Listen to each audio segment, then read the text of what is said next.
بارشوں کے ساتھ اپنے سینے میں اس کو بساتا ہے اور اس لیے بساتا ہے کہ میرے رب کا کلام ہے اور محمد رسول اللہ صلی اللہ علیہ وسلم کا سلسلہ کا آخری آسمانی کتاب، یہ آسمانی کتاب کو یاد رکھنا اور اس کو سمجھنا اور اس کو اپنے اندر سما کرنا یہ ایک الگ محنت ہے۔ اور اس کے لیے جو محنت ہے کرنے والے یا کرانے والے یا اس میں لگانے والے یا تصویر یا آرٹی یا کمیٹی کے طور پر یا اساتذہ کے طور پر ان تمام کا حصہ بنا۔ تقریباً پچھلے سال بھی اس مدرسے کے طالبین کی تعداد جو حفاظ کرام کی تعداد کافی اچھی تھی، کافی نمایاں اور کافی محنت اس سال میں دیکھی کہ ہر سال کلام اللہ شریف کو دل میں بسانا اور ایک سال کے اندر بچے کو حفاظ کے طور پر تیار کرنا یہ کوئی عام اور معمولی محنت نہیں ہے، یہ ایک اس درجے کی محنت ہے جو ہماری سوچ اور ہماری سمجھ سے پرے جاتا ہے۔ اور جہاں تک تعلق ہے اس پروگرام تو یہ پروگرام دو طرفہ ہے اور اس دو طرفہ پروگرام کا تعلق ایک طرف ہندوستانی قوانین اور آئین سے ہے تو دوسری طرف جہاں شرعی قوانین اور شرعی اصول و ضابطے سے ایک طرف انسانی زندگی کے اندر اس کے جینے کے لیے حالات کے ساتھ چلنے کے لیے اگر ہندوستانی قوانین کا ساتھ دینا ہے تو وہی اپنی زندگی اور اپنے معاشرے اور اپنے گھر کے ماحول کو سنوارنے کے لیے تو شرعی شرعی قوانین کو نافذ کرنا اور جس کے نفاذ کے لیے قرآن کا نزول لازم آ جاتا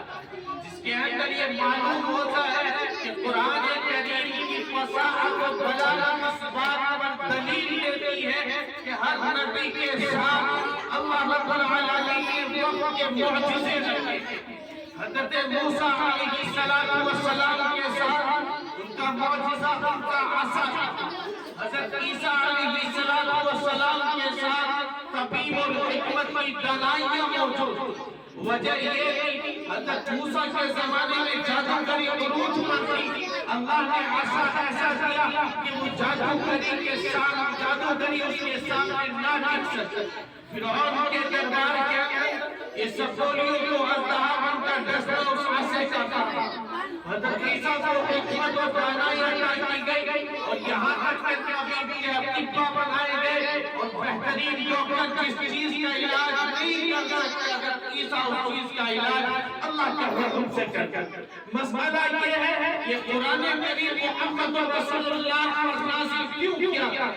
اس کی وجہ کیا ہے؟ وجہ یہ کہ جس زمانے میں محمد رسول اللہ کی بعثت ہوئی اس زمانے میں فصاحت و بلاغت کا شور شورا، اس وقت بول بالا،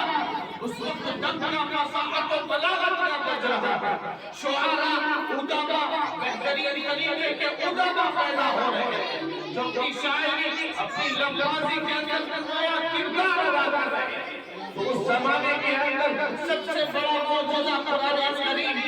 جس قرآن کریم کی ارشاد کی دلیل منتظر اللہ نے اس کو محمد رسول اللہ نازل کیا۔ سوال کرنے والے یہ سوال کرتے ہیں اس قرآن کریم کے اندر ہوائی جہاز کا ذکر نہیں، موبائلوں کا ذکر نہیں، آج کے زمانے میں کیسے پیٹ کرے گا، آج کے زمانے کے لیل کو کیسے ترو تازہ کرے گا؟ تو ظاہر سی بات ہے یہ قرآن کریم ہے، یہ بنیاد پر باتیں کرتا ہے، یہ شاخوں پر باتیں نہیں کرتا، یہ درختوں پر باتیں نہیں کرتا۔ درخت کی جڑ اصل معنی ہوتی ہے، درخت معنی نہیں ہوتا، شاخیں معنی نہیں ہوتی، جڑ مضبوط ہوتی ہے، درخت طاقتور بن جاتا ہے۔ تو قرآن کریم اپنی بنیاد بیان کرتا ہے۔ اس طریقے سے اگر یہ دیکھا جائے تو معراج کے سفر کے اوپر پڑھنے کی آیت سبحان اللہ جو بیان کر رہی ہے، زمینی سفر کو، اسرا والے سفر کو، راتوں رات والے سفر کو بیان کر رہی ہے۔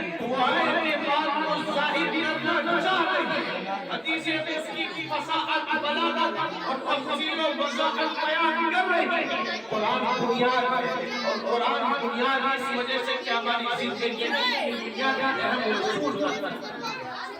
اور ٹھیک اسی طریقے سے ایک قوانین زندگی ہے، قوانین حالات دونوں قوانین کا ساتھ میں ہونا اور دونوں قوانین کا ایک جیسا مطابق ہونا، ایک جیسا مل جانا، یہ بھی اللہ کی قدرت ہے کہ اللہ رب العالمین نے اس وقت جب حالات جب 26 جنوری کو یہ قانون ہندوستان کا نافذ کیا جا رہا تھا، علماء کرام، مبلغ اور اس کے اندر مفسر و محدث اور حسین احمد مدنی، علماء مدینہ، علماء مکہ اور علماء ہند نے مل کر قوانین کو نافذ بی آر امبیڈکر کے ساتھ جو بنایا، یہ تمام افراد سے ہندوستان کے لیے اور یہ قرآن اللہ کی طرف سے نوازش اور یہ قوانین ہندوستان کا قانون 1950 کے اندر 26 جنوری میں نافذ کیا گیا، لیکن اس نفاذ کی جو مسئلہ، اس نفاذ کا جو مسئلہ تھا وہ یہ مسئلہ تھا کہ 26 جنوری کو مقرر کرنا، مسئلہ یہ تھا کہ 1930 کے اندر برطانوی سامراج جو آزادی ملی ہندوستان کو، وہ 26 جنوری 1930 کی تاریخ، اسی لیے قانون کو لاگو کرنے کے لیے 26 جنوری 1950 کا وقت رکھا گیا۔ آزادی 15 اگست کی تاریخ وہ سن 47 اسی طریقے سے اگر قرآنی قوانین کو دیکھا جائے، یہاں سے 1450 سال پہلے جب نافذ محمد رسول اللہ کے ذریعے سے اس نے پاس ہوا، اس نے اپنے اصول و ضابطے کو آہستہ آہستہ لوگوں پر لاگو کرنا شروع اور یہ بات ہوا کہ یہ قرآن حکمت کی کتاب ہے اور یہ وہ قرآن ہے۔ قرآن کے دائرے کے اندر ایک بات سمجھ لیں کہ یہ قرآن ایک ایسی کتاب ہے، اگر آپ کے ذہن میں شکوک و شبہات ہے، اگر آپ کے ذہن میں شک کی گنجائش ہے، تو یاد رکھیے یہ قرآن آپ کے لیے نہیں ہے، یہ قرآن لعلکم تتفکرون والوں کے لیے، لعلکم تشکرون کے لیے، لعلکم تعقلون کے لیے، یہ قرآن عقل مندوں کے لیے، یہ قرآن فکر کرنے والے لوگوں کے لیے، یہ قرآن شکر ادا کرنے والے لوگوں کے لیے ہے۔ ظاہر سی بات ہے اللہ نے یہ قرآن ہمیں عطا کیا، ہمارے سینوں میں اس کو محفوظ کیا، کیونکہ اللہ رب العالمین نے پچھلی 3 کتابوں کو، آسمانی کتابوں کو دیکھا کہ جب اس امت پر، ان لوگوں پر اس کتاب کی ذمہ داری دی گئی، محافظ بنایا گیا، انہوں نے 300 سال بعد، کئی 800 سال بعد، قاسم 800 سال بعد، 300 سال بعد اپنی کتابوں میں رد و بدل کرنا شروع کیا۔ اللہ رب العالمین نے اس قرآن کریم کی حفاظت کا ذمہ اپنے آپ لیا اور وہ حفاظت ان معصومات، بلبلان چمن، ان مدارس اسلامیہ، ان بوریوں پر بیٹھنے والے، ان جنتا نشینوں سے نہیں ہے، ان بوریوں پر بیٹھنے والے اپنے آپ کو کڑاکے کے ٹھنڈے میں اپنے آپ کو صحت کے وقت اٹھا کر بیدار کر کے اللہ وحدہ لا شریک کو یاد کر کے اس کے کلام کو ذکر کرتے ہیں، اس کو سینے میں بساتے ہیں، اس کو یاد کرتے ہیں، تپش محسوس ہوتی ہے، دوری محسوس ہوتی ہے، جدائی کا غم سہنا پڑتا ہے۔ یہ قرآن اتنی آسانی سے سینوں میں داخل نہیں ہوئی، اس کے لیے تمام تر کمیٹی، تمام تر انتظامیہ، تمام تر اساتذہ، تمام محلے والے اور تمام مبارکباد کے لائق ہیں جن کی سرپرستی میں ان بچوں نے اپنے سینوں میں قرآن کو محفوظ کیا، جن کے سائے میں ان بچوں نے اپنے سینے میں قرآن کو محفوظ کیا۔ ظاہر سی بات ہے ایک مین حفاظ اکرام کے لیے ان دو بچوں کے لیے ایک خاص بات کہنا چاہوں گا، جب تک یہ مدرسے میں داخل نہیں ہوئے تب تک ان کے والد ایک تھے، ان کی ماں ایک تھی، ان کے بھائی بہن، ان کے فرید، ان کی ماں باپ سے پیدا ہوئے، لیکن جس دن ان طلبہ اعزام سے ان بچوں نے مدرسے میں قدم رکھا، اب یہ اپنے ماں باپ کی اولاد نہیں رہے، یہ امت کا سرمایہ ہے، ان کے والد امت کا ہر ضعیف ان کا باپ، امت کی ہر بوڑھی ان کی ماں، امت کا ہر جوان ان کا بھائی، کیونکہ یہ امت کے لیے ہوئے اور امت کے لیے بنائے گئے۔ ان بچوں کے اوپر، ان کے کانوں پر یہ ذمہ داری عائد ہوتی ہے، لاگو ہوتی ہے، قانونی اعتبار، شرعی اصول و ضابطے کے اعتبار سے۔ ان بچوں کو اوپر